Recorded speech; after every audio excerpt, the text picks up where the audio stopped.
Quasi cut right here, man. Sean Watts on the track. Zeus, Don One,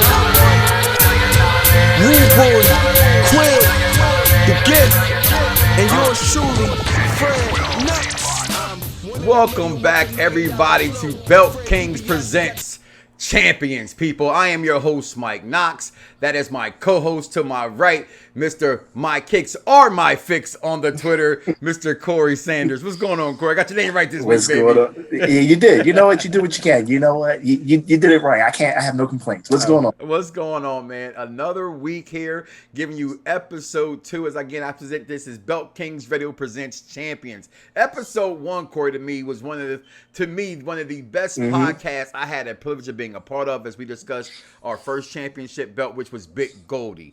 Today, we bring in another, and you can already see it right there on the screen. What belt it is, what champions are on the screen. We bring in the Wing Eagle Championship. And Corey, this is my favorite. My favorite. Okay. My favorite. What's interesting about this belt, Corey, is that when you're looking up the the timelines of belts, this is a real hard one to grip because it's still considered just the WWE Championship, the WWF Championship. So when you're looking for information, because I want to make sure we're giving you guys what this belt is, who made this belt, and look that thing up. Designed in 1988 by one Reggie Parks.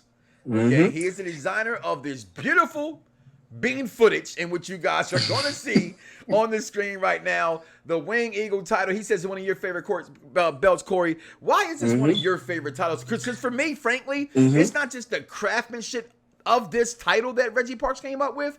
It's the champions that held it.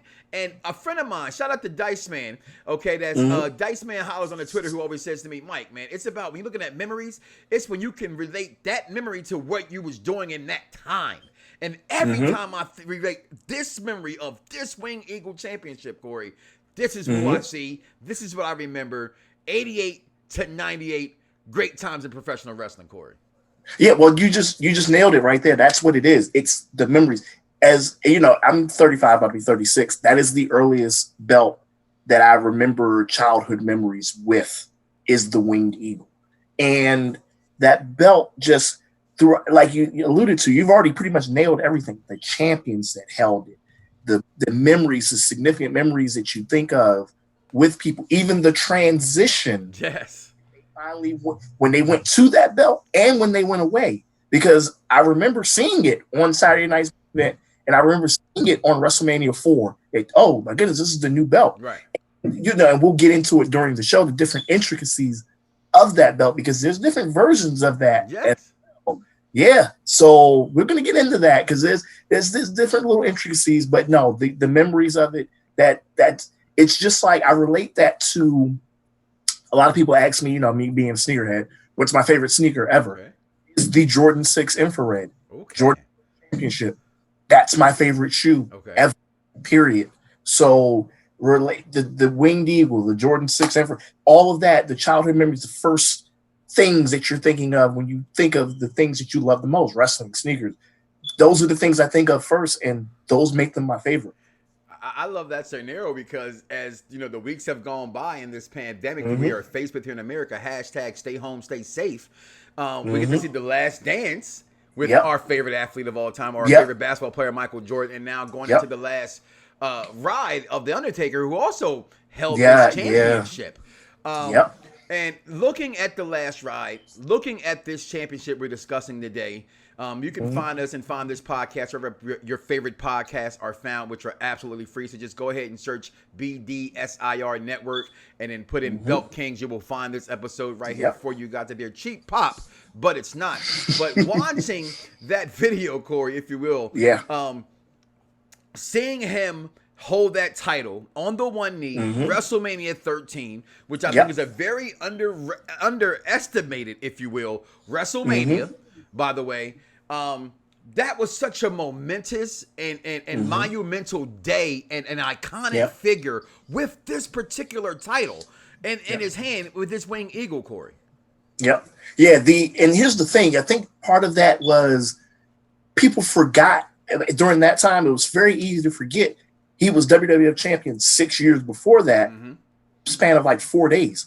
So, or 3 days actually. Yeah. So it was pretty much like you kind of went, oh yeah, well actually, no, I'm sorry. They were still doing Survivors. This is just the anal part of me. That's all right. Doing It's Survivor the Series on encyclopedia. Thanksgiving Sometimes Eve. you got to know when to Yeah. cut it off. You're going too So, far. so I know they were still doing Survivor Series on Thanksgiving Eve at that point. So it was pretty much 6 days because he lost it Tuesday in Texas. So, but you forget that he even had it. So to see it at that moment that you were finally getting a run with him, up to that point, you got no run. And for him to be heralded as one of the main staples of that entire era of wrestling, for him not to be champion, it was kind of like, oh man, they're finally going to give him a run with the belt. Yeah.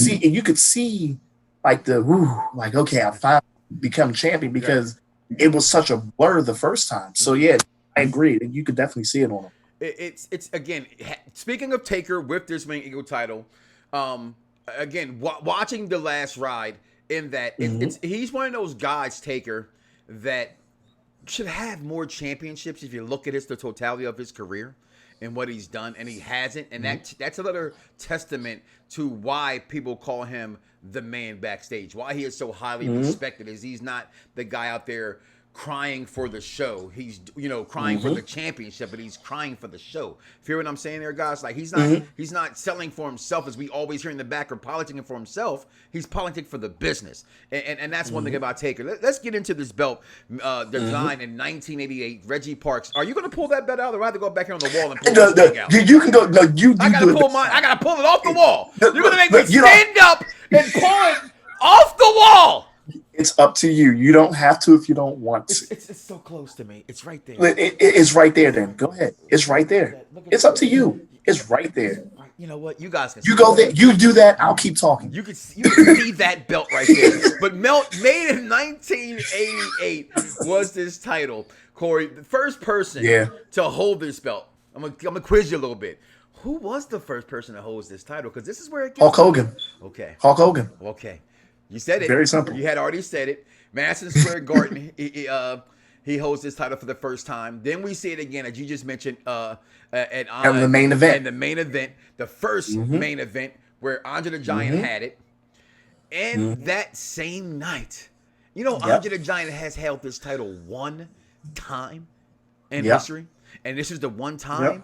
And he sold out the championship. This is what made our theme song when it comes on. Shout out to Fred Nux, the man on my man, Ted DiBiase's theme song. Is coming on, and that shows you how great the storylines were back then. Yeah, right? Like Andre the Giant could have been a champion whenever he wants to be, however he wants. He controlled what he wanted to do, sort of like the Undertaker.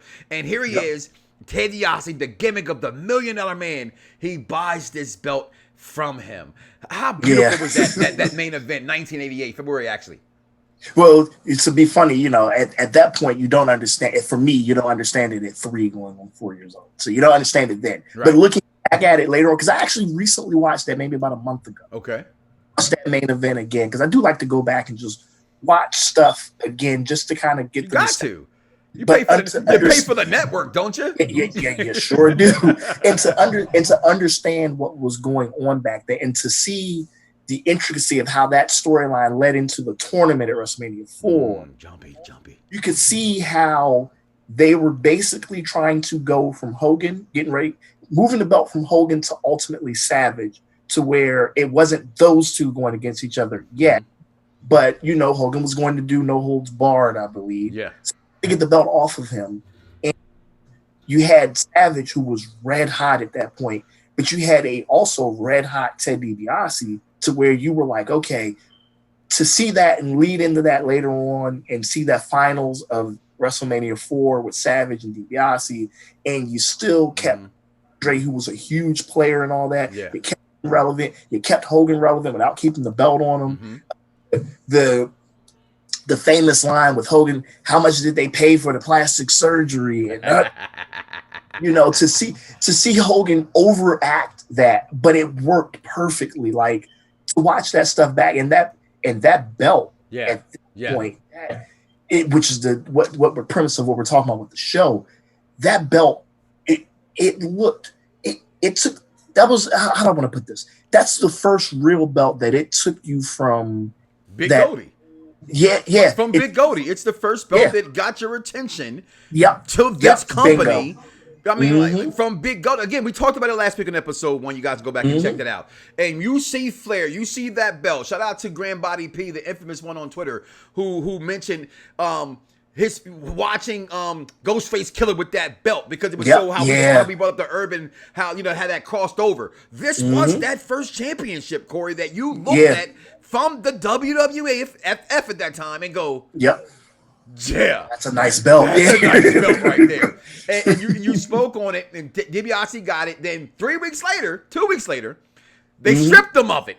And this what got us to the tournament you're referring to with WrestleMania 4, okay, where winner, chicken parm dinner, was Randy Macho Man Savage. And Savage held this belt for roughly almost a year, from April, I believe, to from it was Savage 1 year, March, give or take it was March. Yeah, so it was a little over a year, give or take about a week. It was about how manias go. It's always March, April, and that time, whatever reason they do it for.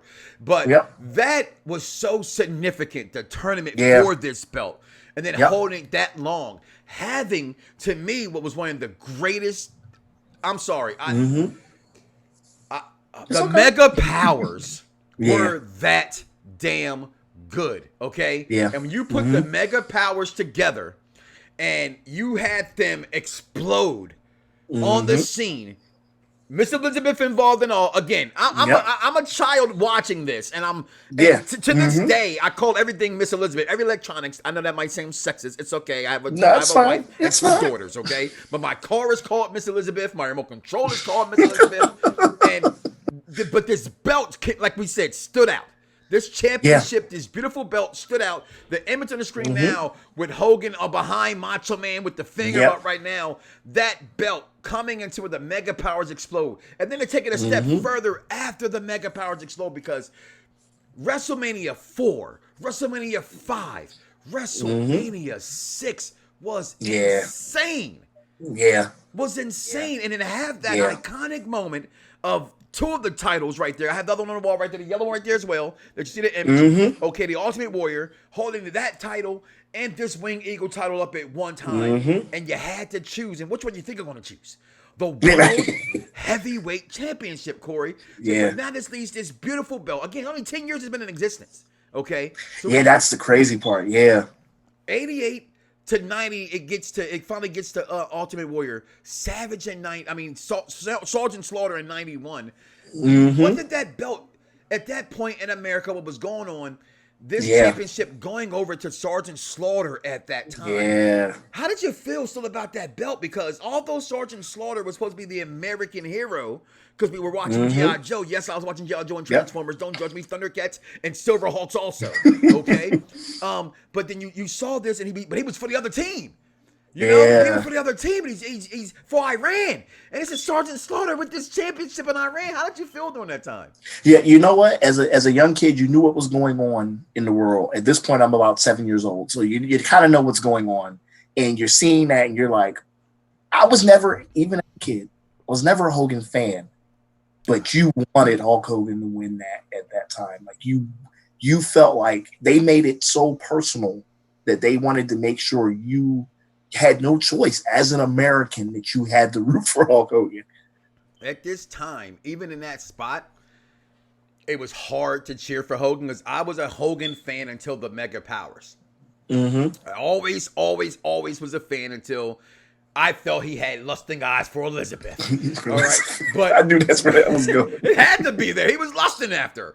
And, but then Sergeant Slaughter got it. You had to get it back out of Slaughter's hands. So Hogan gets it. That gets us into WrestleMania with Ultimate Warrior with that match. Then Hogan gets it back. I think was it Texas Tuesday, something that threw us off as a kid. Then in San Antonio, Hogan gets that belt back a few months later. Actually, Undertaker, I'm sorry, I apologize. Undertaker had it, and that's when from Survivor Series, and then Hogan got it back. But this belt, again, going through the history, the guys have had this belt. We got Hogan, Savage, Taker. Now I want to touch on that. You know what? Let's let's touch on something with Warrior and Savage in particular. Okay. There were two instances of this belt that I wanted to touch on as far as what I alluded to earlier with the intricacies. A lot of people don't know, and it was very, very, very mildly known around until everybody knowing about belts now. Macho Man originally, his belt, because of his size and his waistline and everything. Yes, go ahead, talk about Macho Man had a Velcro strap, which a lot of people you see nowadays on all of the championships in WWE. You have Velcro, but Macho Man really had that first Velcro belt.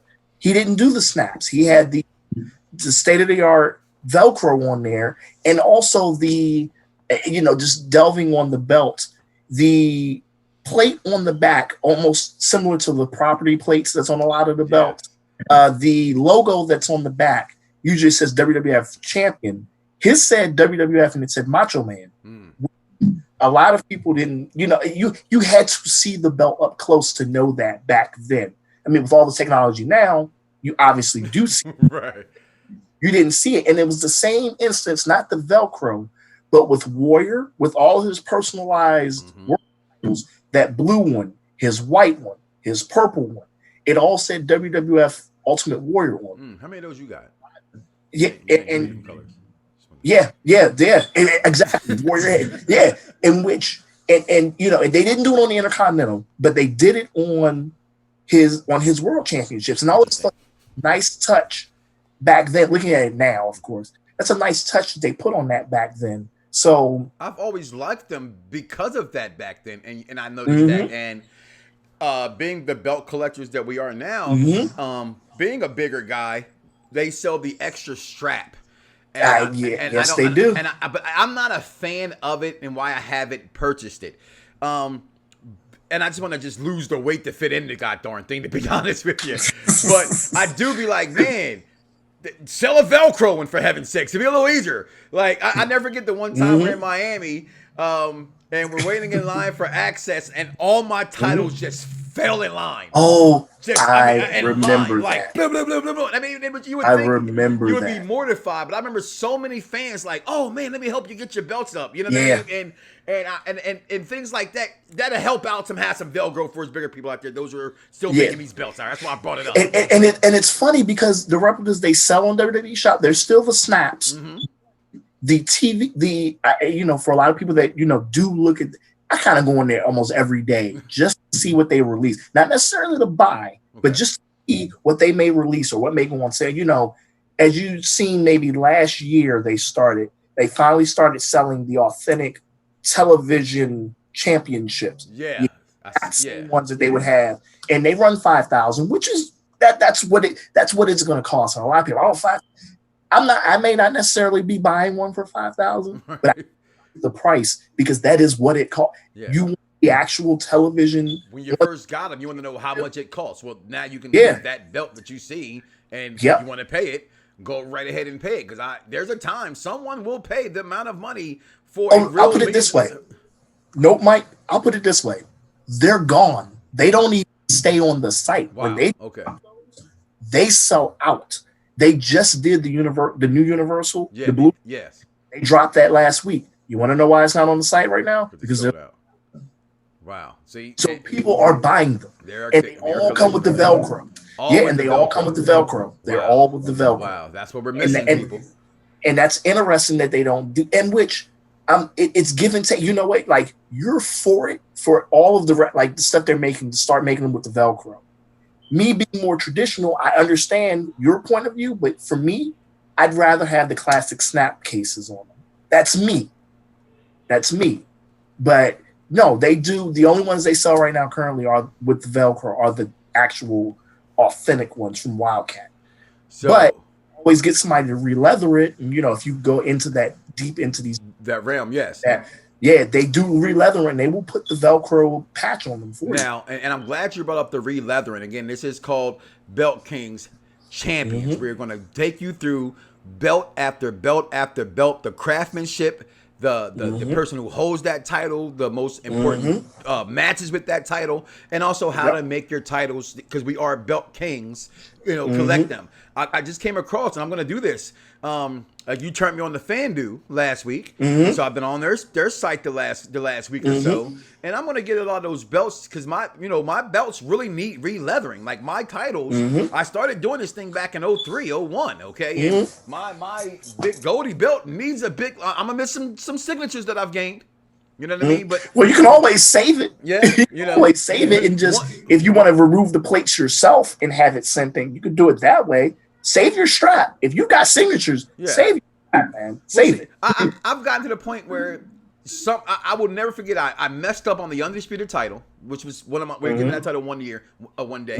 One of my favorite belts, and my dumbness to try to savor the signature. You ready for this, people? Oh no! I put tape over it, like clear duct tape, thinking it's a kick. And guess what? It gets hot. It gets cold. It wilts. You take it outside with you, and the tape just kept picking off, and it peeled off the entire signature. My $1 Million Man belt is the only championship I have that not a single signature is messed up on it. Well, that's not true, but one of my few belts that you get certain belts signed for certain reasons. Yeah. But my Big Goldie got some signatures that it lost on there. My Big Show signature is going off of there. My Kurt Angle signature is going off of there. But hey, it is what it is. I see him again one day. Yeah, you will. Yeah. Moving on, another guy who had this championship, and I have to bring him up because I told you people below. Comment below, let us know when you see this show on Facebook, the Belt Kings page, on Twitter, the Belt Kings. That's at Belt Kings on Twitter. Give us your questions, give us your comments, and when I brought up the idea of this being the next title belt we would talk about here on Champions, they said Sid Vicious. I asked for the Mount Rushmore, and I had a couple people throw out Sid, and it made me think. Sid looked like $1 million with this championship, but Sid was not $1 million with this championship. Sadly enough, and I hate to say that, like I'm not one of them guys that hate Sid Vicious or Sid Justice or Psycho Sid, whatever you want to call him. I just thought that he had very different renditions of him between WWF and WCW, NWA. Which was really different characters, although the same guy. Yeah. And I wish I would have gotten Sid Vicious, WCW, NWA, and WWF. Yeah, it's weird. It's something happened to where it's like they acquired Sid in 91. And it's like you knew, and me not then because I'm younger, but looking back on it, you knew. Okay, Sid's clearly the Hulk Hogan replacement, bar none. Clearly. He's the replacement. Clearly, it's like you see him, and but you get him in WWF, and he's not. I mean, you had remnants of little things like when he was beating his opponents and putting him on a stretcher. Yeah. You had that in WWF, and it just didn't feel the same. And I think because, and this is me, I think because Sid Vicious, the character, fit the NWA mold, and Sid Vicious, the character, fit the WWF mold, because WWF was still characters, cartoons, all of that in the early 90s. NWA has always been your gritty, real wrestling, if you want to put it that way, that it was never really sports entertainment. And I just don't think the Sid Vicious character fit in sports entertainment, which is why, alluding to what you were saying, that why didn't you didn't get the Sid Vicious of NWA inside WWF? Right. I think the character just didn't translate over. Good guy. But good work. And again, look like $1 million with the belt. And it's strange and it's odd too. They have him vacant from the championship. And I know that I remember that they did the Men in Black thing. He was a champion. I mean, that's who two-time for the championship. Yeah, two-time WWF. So two-time WWF champion. The belts that he's vacant in their reference. I think. I don't know. I have to look that up. I guess it's because who knows? Who knows with them? Who knows with them? Who knows with them? It's right. And it's funny. It's funny you say that because it's like, I guess they want to show who they want to show. Yeah. That's why, a little Easter egg is what we call it in the because I've called this from WrestleMania the WWE Cinematic Universe. Okay. And in the WWE Cinematic Universe, they showed an Easter egg at Money in the Bank this past week, and it was how long they focused on the picture of Roman Reigns to get it out the mind that Roman and the company he's the next guy that's going to get vacant from the company. And I thought that's an Easter egg, people. I want to bring it up again today so you guys understand it. That's them letting you know, hey, he's not going anywhere, especially if they're talking about selling the company. Right. He's a big selling part of the company. Yeah. And speaking of Roman, speaking of that family, the late, great Yokozuna. Yes. Had this belt. And then looking up this title, remembering this title, he came to mind. Shout out to friend of the program, Uncle Rikishi, and the whole Anawani family. This man was, what they say, agile, mobile, hostile, was Yokozuna, Corey. Yeah. And I'm glad you touched on Yokozuna because those champions of late 92 into 93, they had another version of the belt too. Speak on it. This was one of the few times that you actually, because you never really saw it again after probably I would say 94. There was a dual-plated version of this champion. Yes, there was. Yeah, and these were the guys. So pretty much, I want to say Flair's second run. Okay. Not the first one, because I think that one was all gold. But I think Flair was probably the first, if not Flair, then definitely Bret was the first to have the dual plated, and then you had Yokozuna. And so really, if Flair didn't have it, Yoko and Bret are because remember, Yoko was pretty much champion for a year. Right. So a long time. Yeah. So Yoko and Bret were pretty much the only ones with that dual plated version. And you always hear rumors how I guess WWE kind of shied away from WWF kind of shied away from dual plates because maybe they just didn't feel like it exemplified the world championship because you had so it should be all gold. It should be, but I have such an appreciation for dual plated belts because of the intricacies of the designs. It pops out more because of that silver. So whatever's in gold, it pops out because of that silver background. It doesn't all blend in. So that dual-plated version of the Winged Eagle is always a nice one. And I think it might have been around, and I could be wrong, I got to research it a little more. Okay. They have been around maybe once during the Savage era as well, the first time. The dual plates? Yes.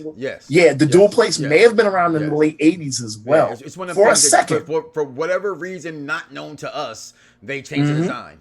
You know what I mean? But I also think that there's times where they choose the design, the champion, you know what I mean? Or if they're allowed to make any changes to said title, you know what I mean? If the company feels it fits, they let it go ahead and fit. Yokozuna, like you said, had this belt for well over a year.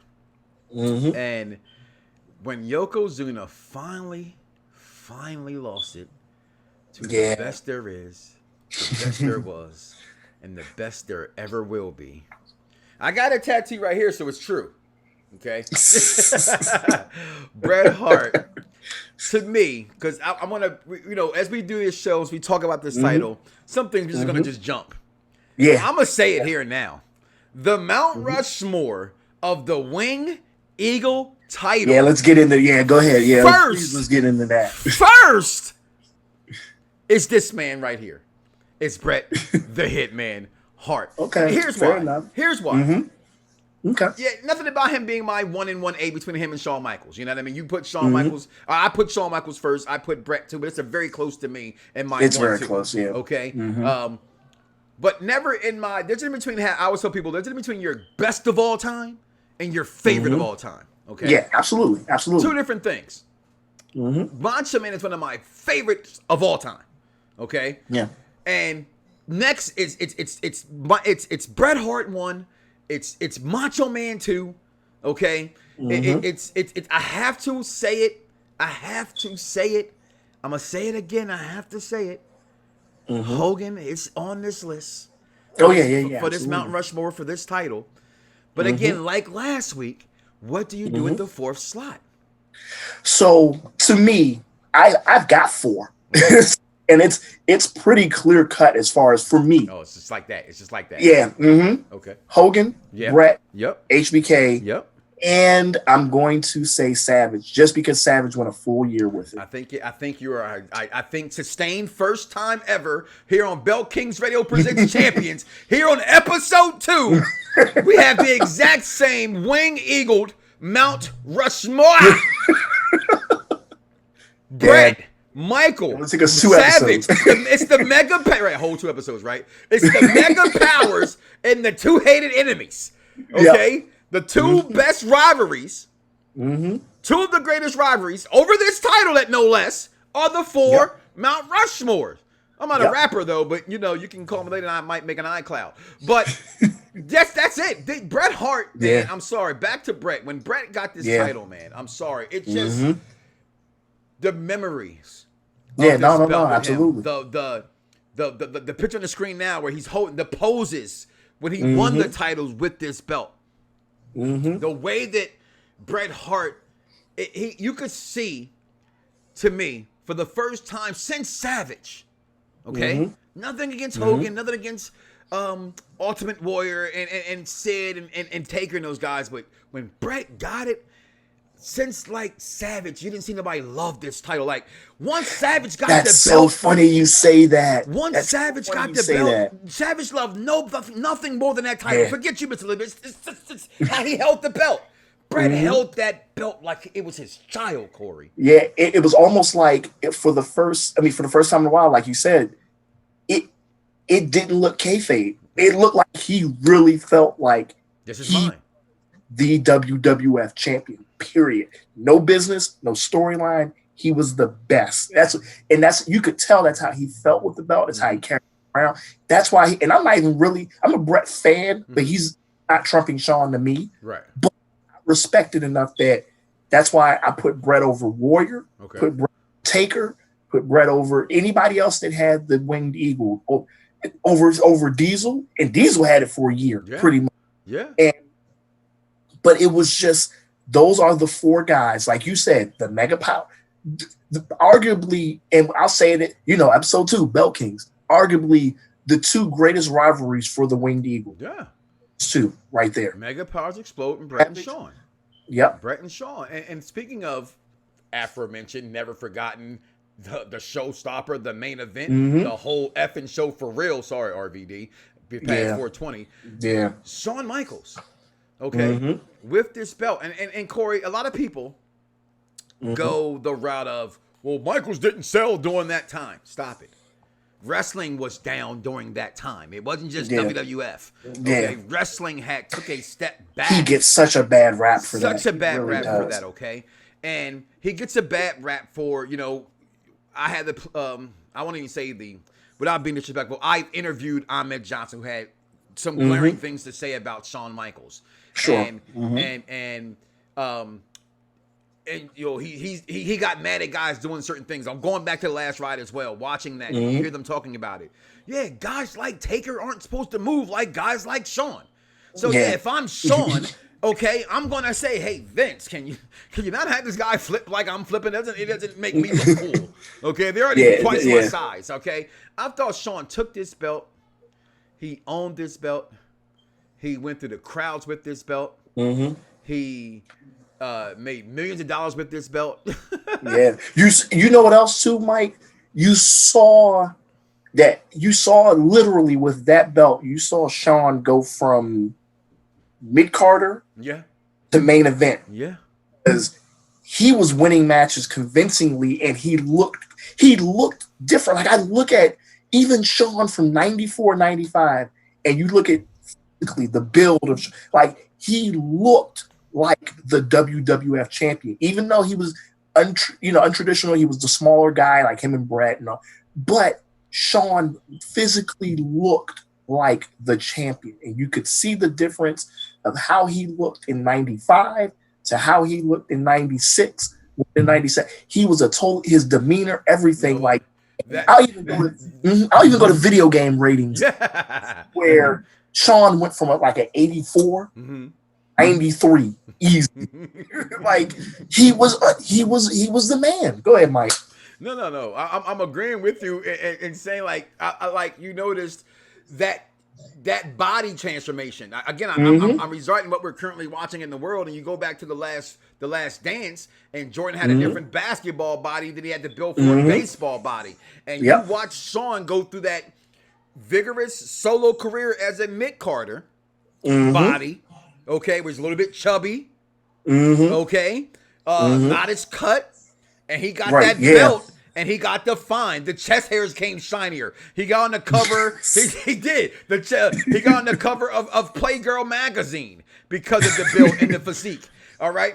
And Sean could go. Sean again made this belt. Yeah. When may she rest in peace, my mother passed away 10 years ago. And being the wrestling fan that I am, all my tattoos are wrestling orientated in some kind of fashion, right? And everybody gets their mom on a cross. I had my tattoo artist take the Winged Eagle title, take the eagle out the middle, and then make what you want there. He put a cross with a halo, but it's the Winged Eagle title, Corey, that's on my arm here. And the craftsmanship, and when he did the tattoo, because he had, you do a good art when your tattooist say, "Can I take a picture of that and put that in a book?" I'm like, I don't care. He's like, I've never had nobody get a wrestling tattoo. And this is before things like this. Is my mother died in 2010. Okay, so maybe they were out there, but as a black guy in the neighborhood who gets wrestling tattoos, right? We get made fun of enough for watching cartoons and wrestling as it is, and we still don't care. Okay, right? Yeah, at all. But this belt, man, it just means so much to so many people. You see this belt tattooed on people's stomachs. Okay, when I'm thinking about not just the championships that we collect as being belt kings. And again, guys, for those who ask, and he asked me all week long, how can you be a belt king or belt queen? 5 titles is the minimum requirement. Corey, don't laugh. You got to second this with me. You're the emperor. I'm just a belt king. You're an emperor. 5 belts. 5. I'm only asking for 5. That's 5. That's less than. You know how cheap they are now. Listen, my first belt cost like $500. Yeah. $700. You can get belts now for $250, $199. I don't want to hear it. Okay? Over the past a couple weeks ago, remember they was dropping they was dropping sales on belts like it was crazy, people. Amazon had to sell, people. It was crazy. I search now. And running these networks and being the belt kings again, it's not nothing egotistical. Okay, it's just something as a wrestling fan having a gimmick, right? So it was like boom, that's what it came up with, and they're everywhere, Corey. The universe expands with belts. How it has exploded. Get 5 belts, people. That's all I'm saying. Get 5 belts. He's gonna say get 5. If you feel okay with 1, I'm gonna be the next guy. Like, we're gonna play good cop, bad cop. You can have 1 belt. I'm not gonna call you a belt king. You know what's funny, and it's funny how you mentioned that with the champions, because it was something that jogged in my mind just now when you were talking about with the Winged Eagle in particular. Just how many they had to make for Warrior alone. because a lot, and and just with the clean, because you hear the stories of wrestlers tarnishing between the oil on their bodies and just mismanagement, and just I want to just, as wild as Warrior was, I really wonder how many copies of Winged Eagles they had to have during his run alone. Oh, throwing them. They break them. Maybe he's spinning it and it hits the goal. Hits the corner post and it breaks and chips. They throw it in the ring. I mean, you got to figure through Warrior alone, like I said earlier, he had 4 versions alone, just color wise. Yeah. He had a black, a blue, a purple, and a white.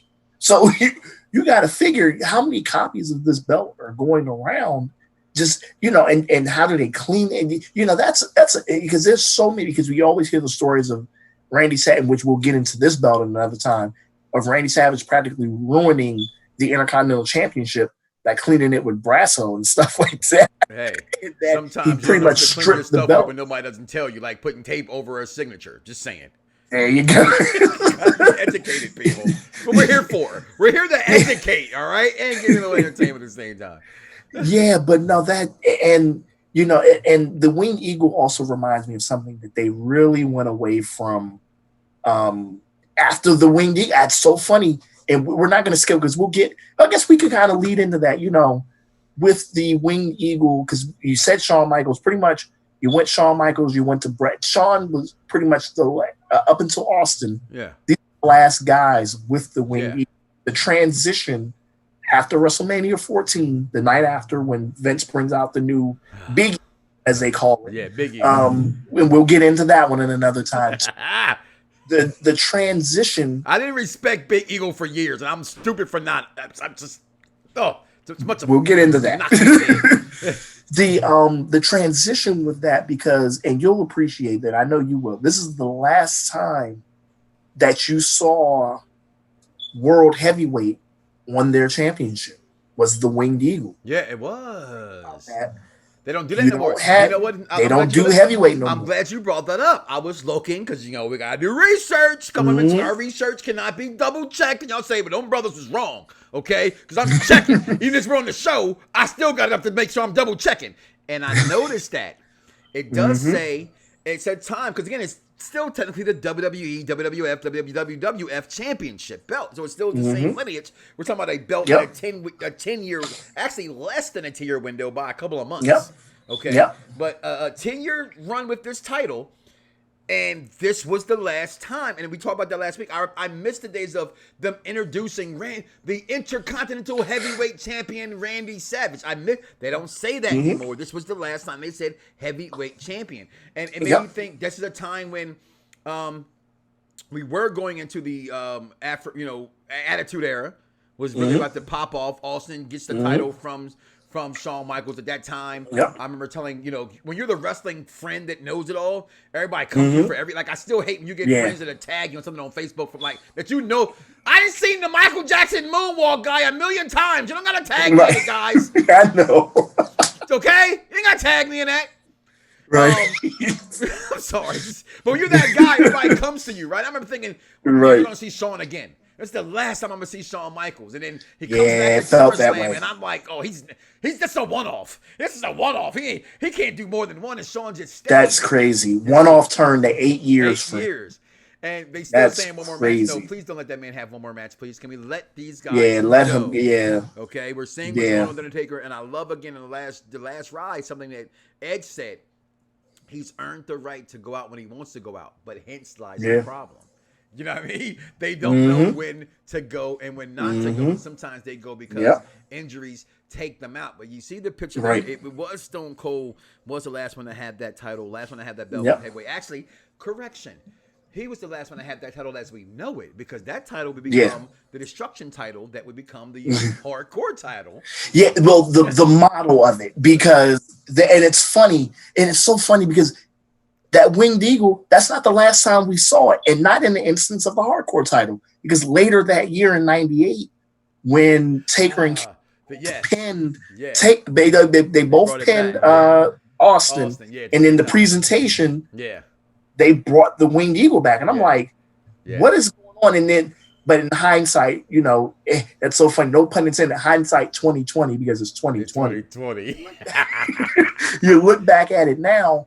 That's probably because they were transitioning from to the new Attitude logo on the Big Eagle, because the first Big Eagle they gave to Arnold Schwarzenegger, and it had the block logo, and that was like the bluish one, correct? Yeah, that was the blue one. That was the blue one, and the Smoking Skull was the current belt being used, but the new belt wasn't ready yet, and so when they finally debuted it at Survivor, we're going into a whole nother belt, but it correlates. So y'all listen. Pay attention. It's a story. You go into Survivor Series '98 with Rock, and you finally get this new black strap Attitude logo WWF Championship. So, and then once again, no heavyweight on it. And for a while, we didn't see heavyweight on a belt again until Cody Rhodes brings back the classic Intercontinental Champion, and it says heavyweight on it. And we didn't see, and things that you noticed. I didn't even notice that, honestly, at first. You know what I mean? Yeah, I think it's interesting because I came across that. Yeah, it's interesting because I posted the picture today with the new Intercontinental Championship. You don't see it on there, but on the belt, it says heavyweight on that one too, and I was shocked. I was like, the new Intercontinental Championship has heavyweight on it, and belts do. Like it's so interesting that they did that, and it's just, I mean, you know why they moved away from heavy, because phonetically we always heard them refer to the W, at least with the last 5 or 6 years from going up to 98, 99, you were just the WWF champion anyway. Yeah. So at that point, they're making you the WWF champion, which is why it says World Wrestling Federation champion on the belt. So I loved it. Heavyweight, but I'm like you. I would rather them have heavyweight on it, even if Rey Mysterio was the one holding the belt or something, which they were rude to Rey in 2006 when they just started calling him the world champion. They wouldn't even call him the world heavyweight champion. Yeah, that was crazy. Big goal. And so unfair. Right. It's like, he's still the champion.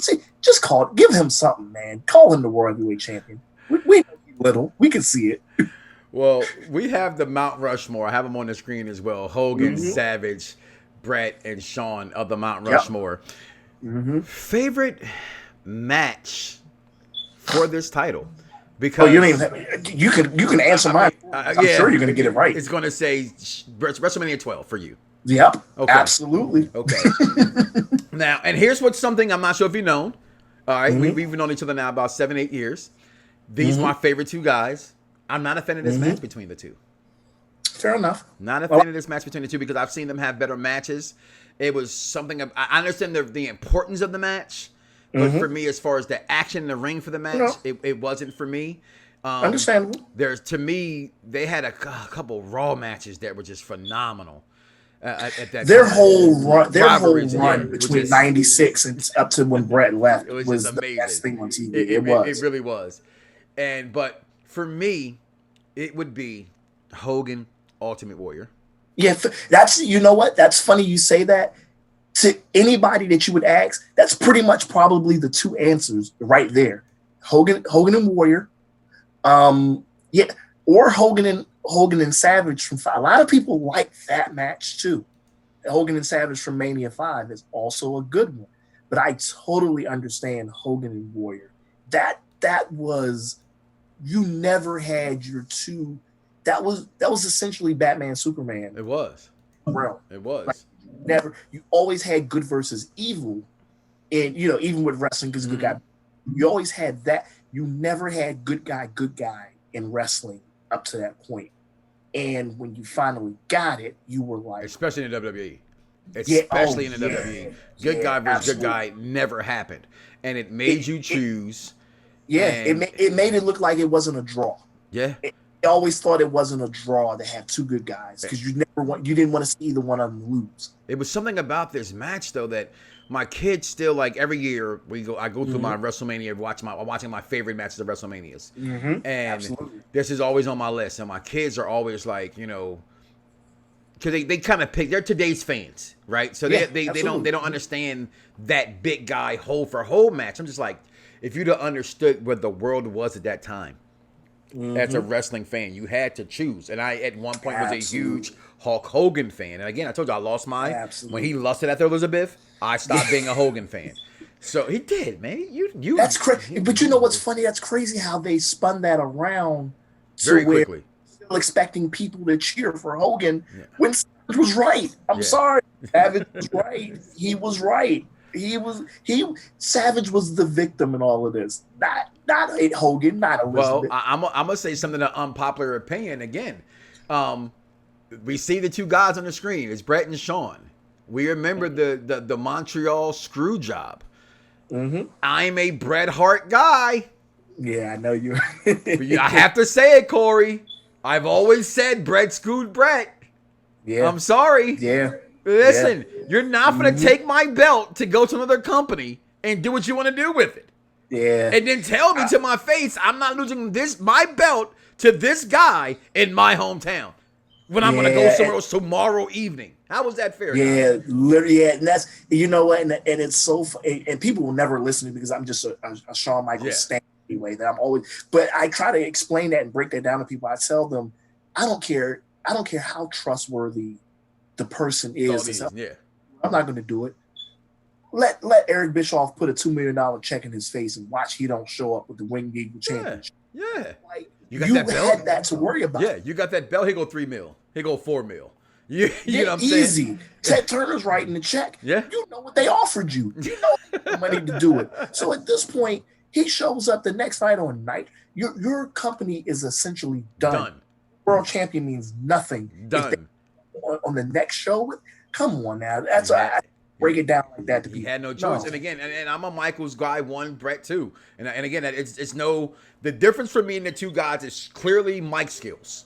For me, that's really what it is. Inside the ring, I think Brett might have them, but to me, it's wrestling. And wrestling, it's storyline. All right. So at the end of the day, I don't care how great you are in the squared circle. It's the story they tell with you, and you carry along with your career that puts you in the forefront for me. And this belt again being put on display, this beautiful belt. You know what I'm saying? The major moment. This is the biggest moment probably in this title's history. Oh yeah, it's the Montreal That is Screwjob. the biggest. Yeah, that's the biggest moment. You cannot let your beautiful championship end up on Monday Nitro. So unfortunately, I love you, Brett. You're the best there is, the best there was, the best there ever will be. Part 2, because there's one before you about 0.1A. But you know, you screwed yourself, buddy. You just screwed yourself. But Corey, before we close things out for the day, sure.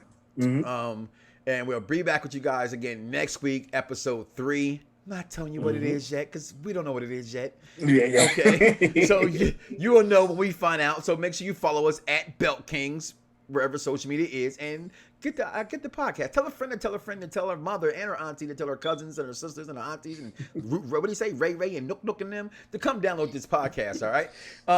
Wrestling Marks of Excellence. Around the Blocks at Mike Knox and Chris Platt show. All these episodes is everywhere you want to go catch podcasts. Is just go look us up. But before we got here, Corey, your favorite moment of this title, because I talked about what might be the worst moment of this championship, and I think it is. You agree? I believe you agree with me. Was the screw job? You gave me your favorite match, WrestleMania 12. Mine's WrestleMania 6. We gave you the Mount Rushmore. We agreed. Boom, sustained. What is your favorite moment with this belt?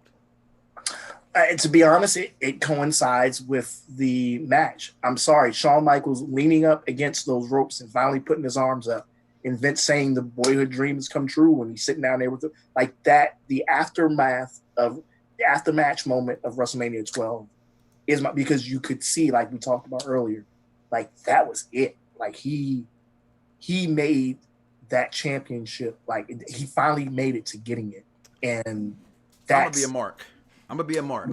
Go ahead. In honor of the new logo by the Wrestling Marks of Excellence. Also, I'm a mark out right now. Excuse me. Hold on. My favorite moment.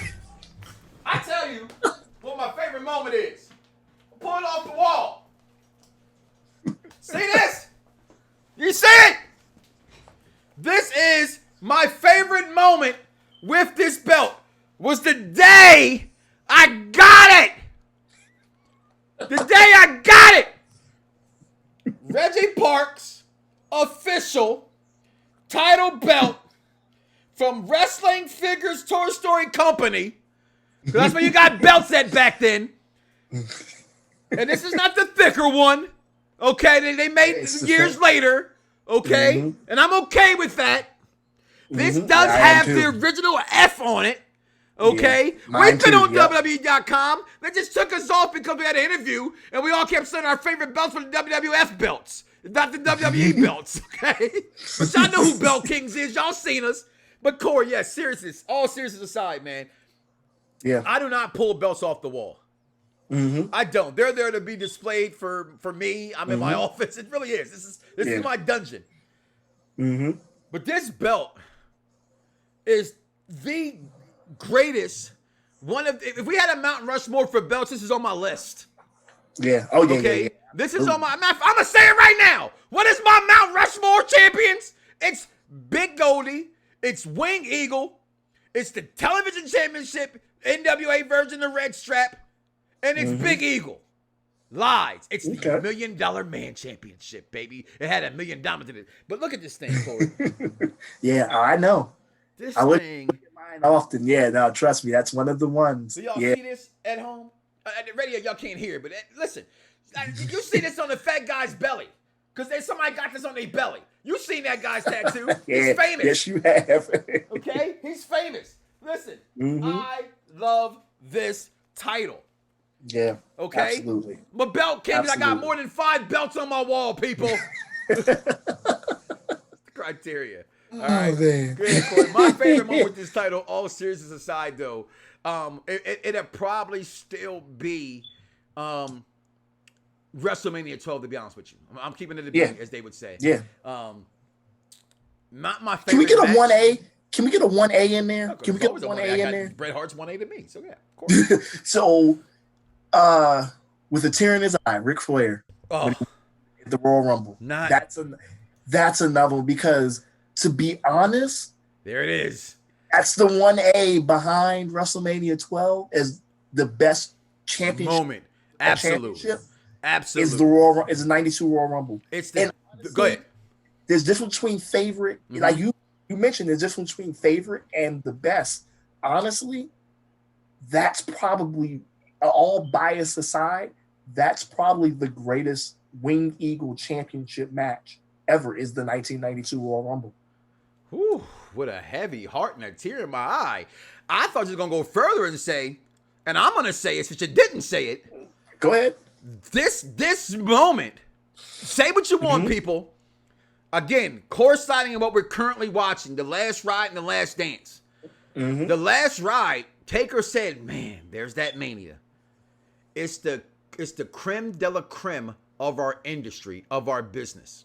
And this wasn't the WrestleMania. This is the Royal Rumble, but hear me out where I'm going. Yeah, sure. I always tell people they all want to get to the company. With a tear in his eye, because after everything he went through with that other company, this really solidified Ric Flair. Yeah. Okay, so I'm gonna say yes, sustain on that 1-1A, because the childhood dream come true. That moment in that ring, I just showed you that picture with him on his buttocks crying for that title. That was real. Yeah. This moment with Ric Flair was real. Yeah. It was so real that shout out to Spotface, at Spotface on Twitter said he should be on the Mount Rushmore for this belt. I said, he didn't have it long enough. He wasn't there. That's the only reason That's the why. only 'Cause reason why. It's the his only reigns are reason so why. phantom that you're like, okay, like he only had the first one. He only with it. He only had from January to April with WrestleMania. Yeah. He really went for over, and then when he got it back, January 19th, he lost it April 5th at WrestleMania. Yep. Yep. And the second one, Yep. And September then got it back. to October. Yep. Jesus Christ, look at you. And I gotta read it. Okay. But yeah, if Flair had that belt more, I would put him on the Mount Rushmore with this title, although he belongs to another company. And this would be like the WWE Hall of Fame. He'd been there twice for the 4 Horsemen and for himself. Okay? Yep. Because with a tear in my eye, Ric Flair was that guy. But again, the last guy to hold that belt, Stone Cold Steve Austin, officially, the last guy to hold that belt. Corey, your final thoughts on Winged Eagle as Belt Kings Radio presents champions. Man, final thoughts. As I stated before, this is the world championship of my childhood, essentially. Other than the big gold, this was it. And my favorite of all time, this was his first championship title that he won. Just like I said, just like with Jordan with his first championship, Jordan Infrared 6, the Winged Eagle. That's it for me, right there. Period. I'm going to second that again. This has been an episode I think we agree with a lot more than I've ever thought we ever would, to be honest. And I'm being honest. This belt is the childhood belt. This is the big Goldie may be the most iconic championship, but the one that resonates with me as a child, that to my favorite guys, having people say, why you not a Stone Cold fan? Because he fought all my guys. Yeah. This is the belt, Mike, you know what? This is the belt that people that are maybe 30 plus that don't watch wrestling anymore, watch since they were a kid. Yeah, remember this? You show them a picture of this. What is this? They instantly know what it is. Oh, Macho Man had that. That was that. Hulk Hogan had that. Hogan had that. Undertaker had that. Ultimate Warrior had it instantly. That you show up that belt. You just walk with somebody, they don't even watch it no more. What's this? Oh, that's the WWF Championship. They instantly know. That's the weight that belt has. It's carried a lot of weight. It's actually heavy on my shoulders right now. So with that being said, guys, we're gonna get up out of here. We thank you for joining us on episode 2 of Belt Kings Radio Presents Champions, the Wing Eagle episode 2. Again, my name is Mike Knox. That's spelled with 3 X's. But people, you already know that my kicks are my fix. On the Twitter, again, you should change it to my kicks and my championships are my fix. I'm not saying that. Maybe that's too long. I don't know. But guys, we're going to get up out of here. And with that being said, we will see you guys next week. Fred Nux, get us out of here, man. Everybody's got a price. Everybody's gonna pay. But the $1 million man always gets his way. Yeah. It's like the illest posse cut right here, man. Sean Watts on the track. Zeus, Don 1.